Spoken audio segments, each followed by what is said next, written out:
We are very excited. You can hear the glint of happiness in Mario's voice. I just heard him talking on the phone to the woman of really, I would say the hour, but the woman of the month, of the year, whatever. The biggest news to happen in the past few months, and that is Coach Kim Mulkey leaving Baylor, coming home, joining the LSU Tigers. We talked all about the press conference. We got a lot to get into. Let's go ahead and go to the phone lines. Coach Mulkey, thank you so much for joining us this morning. Thank you. Now, aren't you two old football players, right? Yes, ma'am. That is correct. All right, don't hesitate. You need to say, take out old, Coach. We can still go if we need to. Listen, guys, I don't think I believe that, though, Coach. I mean, I know you could. I bet you could still kick ass on a court. I'm getting a little decrepit already at 32. Hey, when the older you get, the more you think you still got it, but you better be a realist and you better understand mind and body don't work together when you reach a certain age. So, how are y'all? Y'all doing good? Absolutely. Great. It is always fun to talk to you. I know me and Jordy have talked to you in the past when you were coming off of national championships at Baylor. It blows me away every time. You just have this energy, this presence about you, and obviously everybody feels that, right? We all saw that in the opening press conference and just the reaction to the news. So now we're a little bit removed from that, right? A couple of weeks, maybe to get settled in, moved. I don't know exactly where you're at. What's it been like since that initial kind of whirlwind tour? What have the last couple of weeks been like? Crazy busy, and it's like you're living remotely on the road. I'm having all my staff meetings here in Waco because all of us have to, take care of the loose ends here, sell houses, get things on the market, get things bagged up, and then we also have to do our paperwork to close out our contracts here, and then we got to also be working at LSU to do all that. And then on top of that, I'm hiring, finishing my staff. Thankfully, the majority of my staff is coming with me, so I don't have many spots to fill. But then you have to add recruiting on there. We're sitting here looking at, the transfer portal, who's in, who's out. Then you got to communicate with the returning players that you're inheriting and try to figure out, which ones are going to stay, which ones, it's crazy, but, I can't do it all in a day, a week, a month, but we'll get there. Coach, you've been able to spend time with your current team, and you mentioned it, trying to figure out exactly where they're at. Do you have that one-on-one time? Do you meet as a team? How have you gone about kind of the team from last year that's going to be returning this year?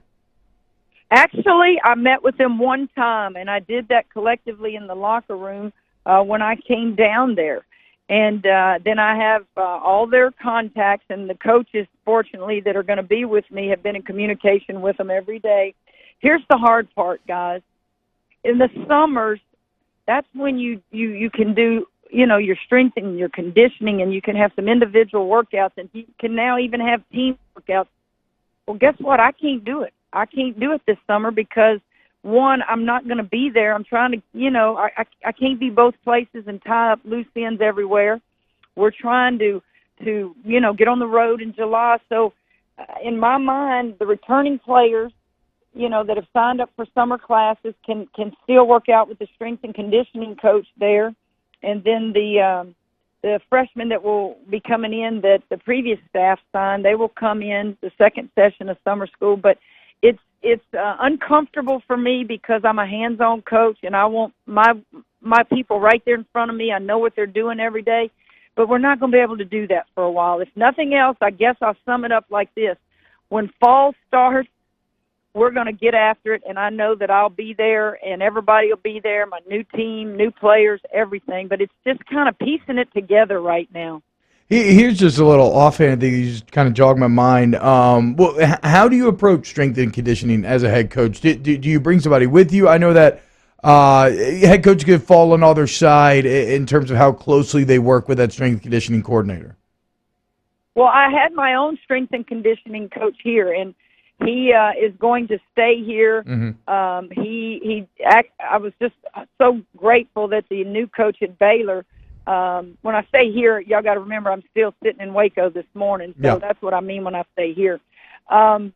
He got a job with the new coach, and I'm grateful for that because he's just so good, and he has a daughter, and it's just good to see that he's taken care of. Everybody else that was on my staff at Baylor, is coming with me, with the exception of one coach.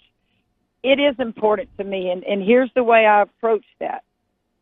I don't pretend to know everything about strength and conditioning, nor do I want to know everything about it. What I want to know is, can I trust you not to hurt them in the weight room? They're not here to be weightlifters. They're not here to be the strongest athlete on campus. They're here to condition themselves to play a long season of basketball. And that's going to come with time when I meet the strength coach there at LSU, which I did get to meet, but it'll take many hours and conversations and for him to show me what he's doing and to make sure, as y'all know, with football players, we're not going to be in that weight room doing what football players do. We're not going to be in there doing what baseball players do. And I want him to show me what he's done and what his plans are, because it is important. And in the summers, the strength coach guys and the trainer are the ones that my athletes will see the most. Yep. Because we have to work. We have to get on the road recruiting. We have camps going on. Those are the two most important people in my program during the summer months.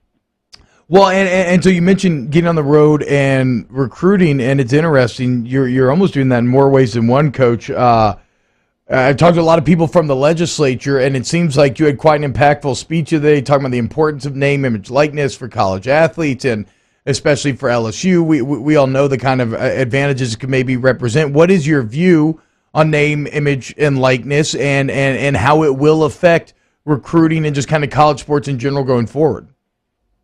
Well, let me tell you about a lot of things that I have a personal opinion on, but I'm not too stubborn to not change with the times. And it starts with the transfer portal, guys. That's now like free agency in baseball. And it can certainly help a program overnight, and I'm certainly hoping that I can use that to quickly build back the program at LSU, but it can also devastate a program. Kids just jump in a portal if they don't get playing time, or they get mad at a coach, or they break up with a boyfriend, and bam, you're gone, and it affects your program. But it's not going away. So as y'all well know, I took Chloe Jackson from LSU, and we won a national championship. She's MVP of the last championship game. You have to adjust. You have to adapt, no matter if you think it's good or bad. Well, I feel the same way about the name, image, and likeness. I think it's going to be a slippery slope, guys. But if you're going to compete in other schools, not just within your conference, but other states are passing this, you're going to have to adjust. Your concern is where are the what are the laws? What are the limits? What's appropriate? What's out of control? And that concerns you. But we can't sit here and allow other states and other schools to do it, and we can't compete. If you're sitting in a recruit's house and they say, "Well, Coach, I can go do this," and if I go to this school, they're going to let me do that, but I can't make that if I come to LSU. So that's my approach to it. Whether I like it, agree with it, or anything, it's here to stay. Now, Coach, obviously anytime you go somewhere new as well, like there's challenges and you're trying to get a lay of the land, you're trying to figure out, the people from where they're from and all those things. I've got to imagine, though, you knowing LSU and you knowing Louisiana, being a star up in the 318 when you were a player and then being from Louisiana, like the state from top to bottom. Is that an advantage to you that you don't have to like relearn everything? You kind of know everything there is about Louisiana? Absolutely, it's an advantage. It was like going back in time when I came there for the press conference, even going to the legislature. I'm looking at people, guys, 40 years later, and I'm like, I'm not even recognizing half of them because, as you know, we all get old, fat, and gray when we age. But, it's, 18 years of my life spent in southeast Louisiana and Hammond, and then 19 years of my life in North Louisiana and Ruston, and I've recruited every part of that state, but we want to control the state and in recruiting, but that's not all we want. We want to get regionally. We want to, work your way out regionally, and then from there, as you grow your program and you get better, you want to snatch one of those national recruits that are out there, and that's what it takes, and I'm proud of my state. I say it all the time. I said it when I took the Baylor job. No matter where my career takes me, Louisiana will always be my home. And as my mother would say from the country,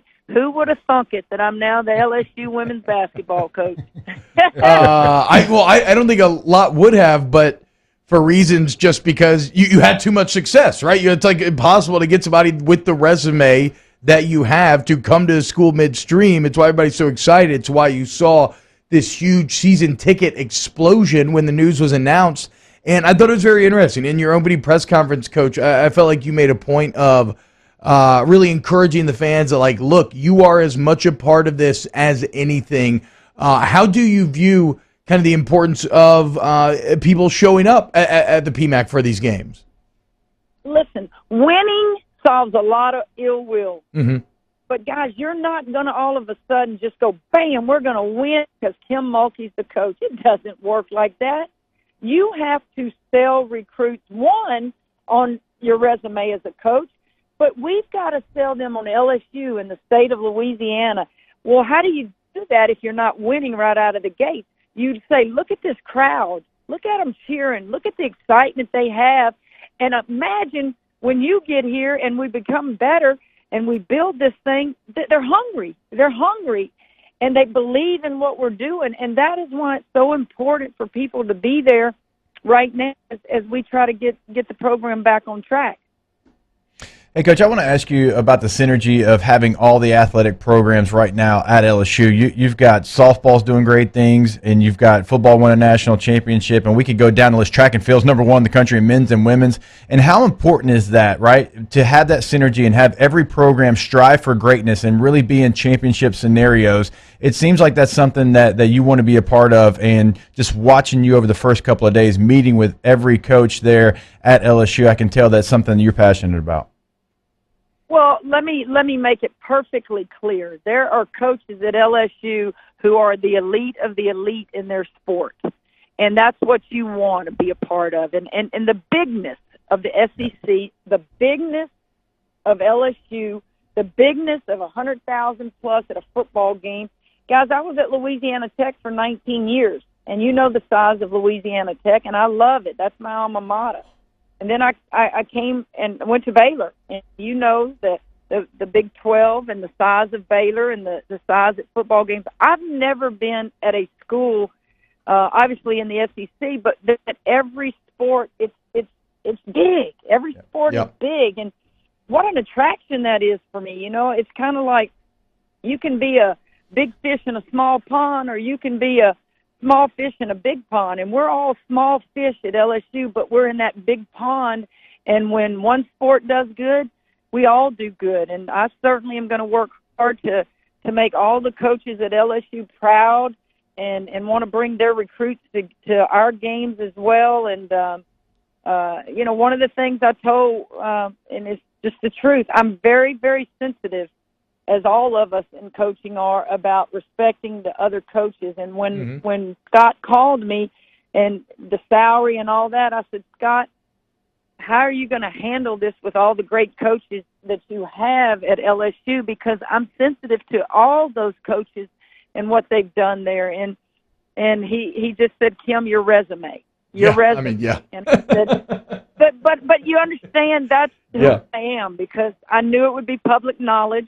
I'm not afraid to discuss anything. As y'all will learn from me, I speak the truth. Sometimes I don't say it politically correct, but isn't that a welcome addition that, you know, she speaks from her heart? Right. And I was very sensitive to the salary issue, but Scott comforted me on that, because I love Paul Maneri. I love Ed Orgeron. I love Coach Farina in softball. Dee Dee Bro has been just a great person in all of this, and she's retired, and I'm real sensitive to that. But at the end of the day, I want my program at LSU to be what all those programs are in other sports, and especially one that they can be proud of as well. Well, you love those coaches. The fans love you. Did you also love those Ponchatoula strawberries that you got? Listen, I put on my warm-up pants this morning because we're getting ready to load up on this charter flight with my family and coaches and go to the Hall of Fame at noon. And I put the same warm-up on that I had the morning I took the LSU job, and I thought, these things are getting a little tighter. And I already did happening. that to the crawfish, the Barks root beer in the bottle that I had with all my crawfish. And then I had, I think, 3 flats of strawberries in a day when I was down there last time. And I just finished the last bunch last night with some strawberries and cream. So you see what I've got to deal with when I come home? I've been away from the culture. I've been away from the food, and I'm making up for lost time. Coach Mulkey, you are always just such a it's always great to talk to you, and thank you so much for joining us this morning. Cannot wait to watch you here at LSU. Best of luck, and have a great day. Hey guys, be good now. Don't ever let the young ones think you can't still pick that ball up and play a little bit. Have a great one. Yeah, that's right. We'll Thanks, see Coach. when we do this combine next week or the week after. We'll see how much we have left to take. All right, we got to go to break, and we'll be back close that hour 2 next.